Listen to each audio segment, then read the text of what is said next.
Dando continuidade nos vídeos deste domingo, 5 de novembro, dia de Enem, né?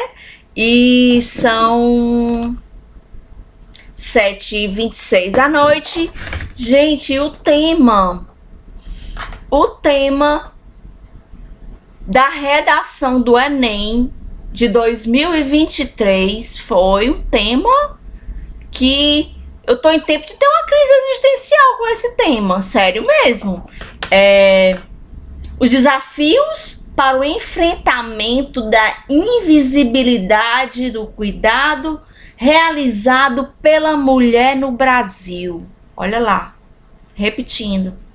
O tema do Enem de 2023, um tema profundo, né? Um tema que dá para filosofar, dá para entrar numa questão bem tanto da parte polêmica, como a parte psicológica, como a parte emocional, como a mulher em todos os seus papéis que desempenha na sociedade, desde mãe, dona de casa, profissional, seja de qual área, seja da área operacional, da gestão, da parte técnica, seja o que for, né? Então vamos lá, olha só, vou repetir o tema: os desafios para o enfrentamento da invisibilidade de cuidado realizado pela mulher brasileira. Gente, eu fiquei pensando assim, como que eu ia fazer uma redação dessa? Por onde eu ia começar a fazer uma redação dessa? Você vai fazer uma prova do Enem e acaba de sair com uma crise existencial, né? Porque só quem é mulher no Brasil sabe quais são os desafios do enfrentamento da invisibilidade do cuidado da mulher no Brasil. Só sendo mulher para entender a parte intrínseca que é necessário tirar, né, do emocional, das vivências, da vida, do cotidiano, da rotina, dos desafios de ser mulher no Brasil, num país em que o índice de feminicídio é uma coisa assim que é preocupante em diversos sentidos, né? Como que é ser mulher? Os desafios de ser mulher no Brasil, num país pseudo-democrático, pseudo-democrático, pseudo-liberal, um país cuja o machismo ele tá em muitas mulheres do que em muitos homens. Eu, Graciane Andrade Ramalho, eu já vivenciei situações em que mulheres foram preconceituosas comigo e com machismo muito maior do que o que eu enfrento já dos homens, né? Da questão já mais sim. Gente, que tema! No tempo que quando eu fui aprovada, em 1997, eu fui aprovada na Universidade Federal do Ceará, o meu vestibular, a minha redação foi escrever como a vida de um sapato. E eu viajei na maionese, né? Eu filosofei e coloquei o que eu podia das minhas da minha bagagem gramatical, da minha bagagem de vocabulário, da minha vivência, né, das minhas aulas de português. Então eu fiz uma redação e essa redação me salvou. Eu tirei uma nota boa, não lembro qual foi. Eu sei que em inglês, de 12 questões, eu fechei 11. E eu já fazia o curso, né, no Dynamic English Course, que é o DEC, era aqui no bairro de Fátima. E também já fazia algumas aulas lá na UES, também de inglês. Então, assim, o inglês técnico, o inglês instrumental, eu só tive acesso quando eu ingressei na faculdade federal, né, na Universidade Federal, que aí faz parte do currículo da biblioteconomia, né, naquelas cadeiras primeiras, né, filosofia, lógica, introdução à sociologia e o inglês instrumental, todas essas cadeiras básicas, né, que não é só da biblioteconomia, mas de vários outros cursos. E quando eu vi agora, eu tive acesso, né, para saber, que eu fui agora ler, né, a respeito de como é que foi a prova. Então, o tema desse ano de 2023, então eu pergunto sobre os desafios para o enfrentamento da invisibilidade do cuidado realizado pela mulher no Brasil, pela mulher brasileira. Gente, eu ainda tô assim impactada. É um tema muito rico. Porém, só as mulheres que vão ter assim uma vivência com conhecimento de causa para poder dissertar, né, sobre um tema desse. É um tema é um tema difícil, é um tema fácil e é um tema difícil ao mesmo tempo.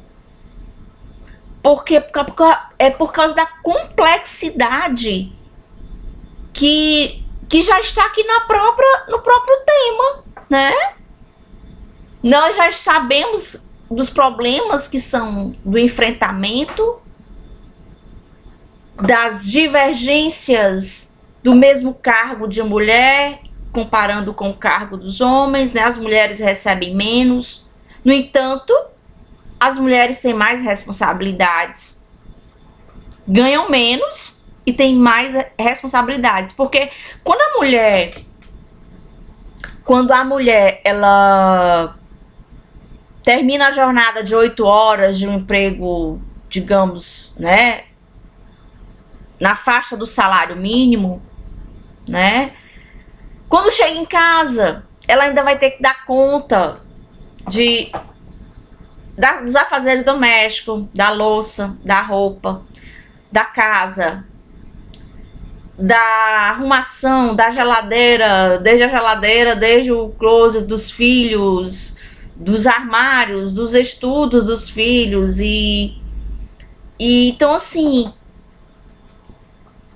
você como mulher, quais foram as experiências em que precisou sentir na pele os desafios, né, do enfrentamento da invisibilidade, do cuidado realizado pela mulher? Você como mulher, você como homem, já presenciou algum tipo de situação em que viu que a mulher só passou aquilo por ela ser mulher? Como acontece no feminicídio, né? Nos casos que vem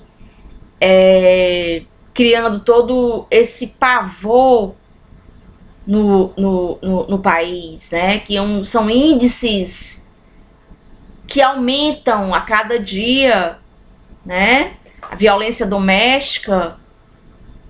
A mulher, hoje, se separar, É um desafio você ser mulher, continuar sendo mulher após uma separação no Brasil. Um dos países que mais mata mulher por feminicídio, apenas por ser mulher. Né? A violência doméstica, a violência de gênero. É um tema rico. E é um tema polêmico, complexo, né?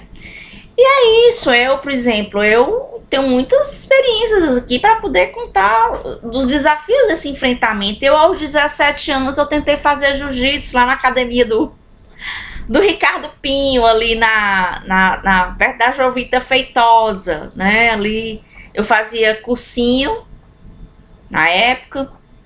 E logo depois eu fiz o cursinho DNA Cristos ali na Jovita Feitosa. E eu, aos 17 anos, eu tentei fazer jiu-jitsu lá no Ricardo Pinho, nessa academia lá, né? Na época era uma coisa assim que era muito nova para as artes marciais. O jiu-jitsu estava começando a febre, né? Aqui em Fortaleza. E eu não pude continuar a fazer porque eu tive um problema com o relacionamento que eu tinha, que ele não deixava eu. Ele era faixa preta de judô, ele era da Federação de Judô lá de São Paulo, mas assim, né? Ele podia treinar com outras pessoas, mas a mulher, a namorada, não podia. Então, assim, foi uma questão que foi onde eu comecei a despertar para muita coisa, né? E eu comecei a enfrentar esses desafios de ser mulher no Brasil e tentar... eu nunca tentei ser igual aos homens. Muito pelo contrário, não dá. Né? Nós sabemos que um homem, ele pode entrar em todo quanto é lugar. Se o homem ele for para vou usar uma palavra bem chula, se o homem for para um puteiro, um cabaré, e vai lá, ele pode ficar com um monte de mulher, paga, vai embora, beleza. Ele é o legal, ó, bichão. Isso para eles é tudo, né? É fama de pegador. Agora, se uma mulher entrar e sair de um lugar, que esse homem, nesse mesmo lugar, para fazer a mesma coisa que ele faz, né? Se divertir, seja lá o que for. Se fosse, vamos dizer que ao invés de mulheres fossem homens. Vocês têm noção do que é? É um país liberal? Não é. É um país pseudo-liberal. Brasil é um dos países mais machistas, sutilmente, discretamente. Porque essas distoâncias, né, esses machismos, eles estão cobertos, por vezes, de falas liberais, falas